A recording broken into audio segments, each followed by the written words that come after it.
Hi guys, welcome back to my channel. This week I'm going to be talking about how to recognize when a creative project is finished. One could argue that a creative project is never really done. Like any skill, our creative process and our practice in general is improving over time. You are a better writer today than you were yesterday, and you're definitely a better writer than you were 3 years ago.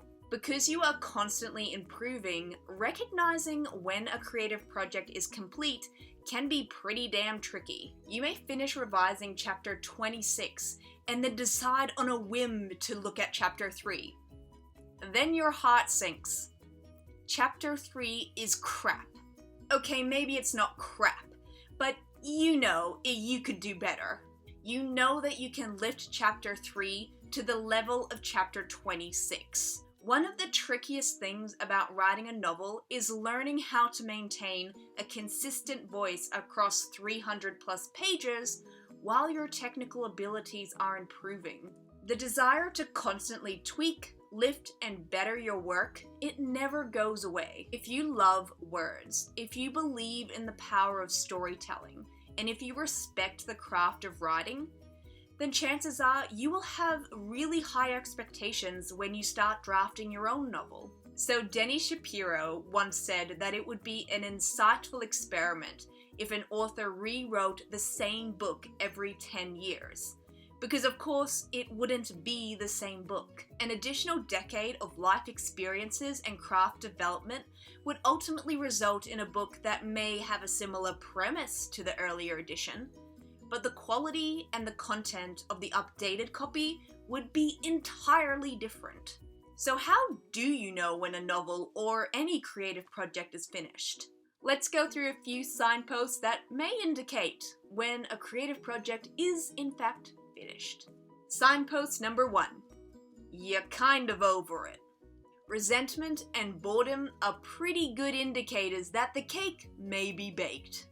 If your eyes glaze over when you're revising a chapter, or if you feel really irritated, frustrated, or angry every time you sit down for another writing session, perhaps it's time to hit the pause button and do a little reevaluating. So there's a series of questions you can ask yourself. Am I having a bad week, or am I truly done with this project? What would it feel like to hit published? And now, by published, I mean publishing a blog, sending a manuscript to an agent or a publishing house, or maybe submitting an article or a pitch to a magazine. You can ask yourself, am I really done, or am I just quitting? Now remember, quitting feels great in the moment, but lousy in the long term. Can someone other than your mom read your work and provide some feedback? Ask yourself, have I given this project all that I have? Am I still in love with this project? Does working on this project make me feel excited or drained? Does working on the project make you feel really excited or kind of drained? If you're still working on that project in a month's time, how would you feel about that? The answer to these questions may help you decide whether the project requires more time or if it's actually finished. The second signpost is pushing versus perfectionism. The difference between pushing yourself to do better, try harder, and expect more of yourself is similar to perfectionism, but there is a subtle difference. When we challenge ourselves, we are extending ourselves beyond our comfort zone. We are awake and alert. We feel focused and excited. The obstacle course we find ourselves on may be tough, but we also know that we're capable of finishing it.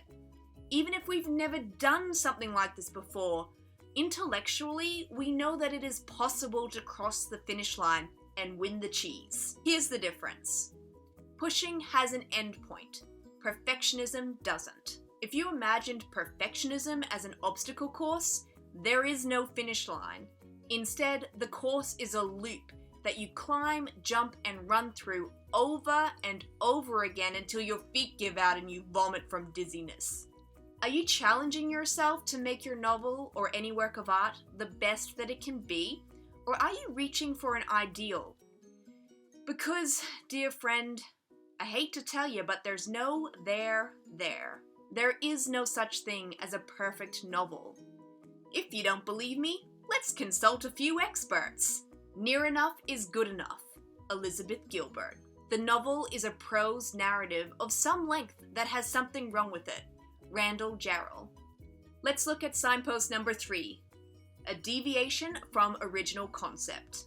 Another indicator that it may be time to wrap things up is if a project is starting to deviate from the original concept. If you continue to work on, develop, and revise your novel for too long, there is a very good chance that it will move away from your initial intentions. It is good to push yourself and to allow projects to develop and change over time.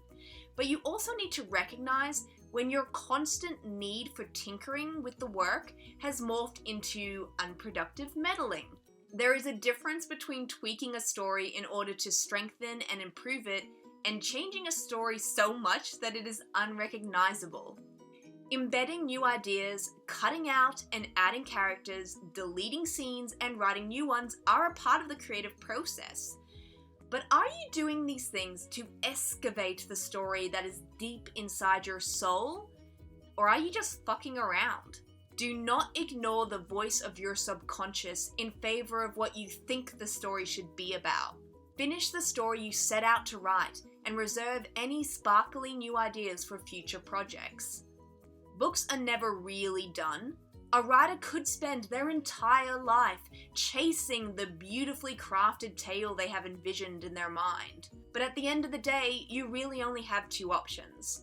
You can spend years, decades, a lifetime tweaking and perfecting a single manuscript.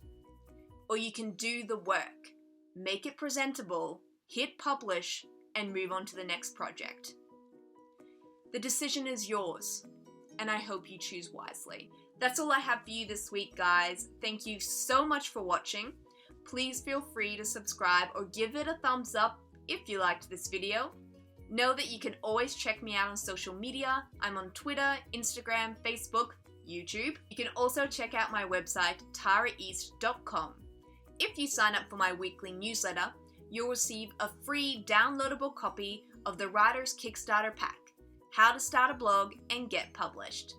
Thank you so very much for watching. I hope you had a really good week, and I'll see you next time.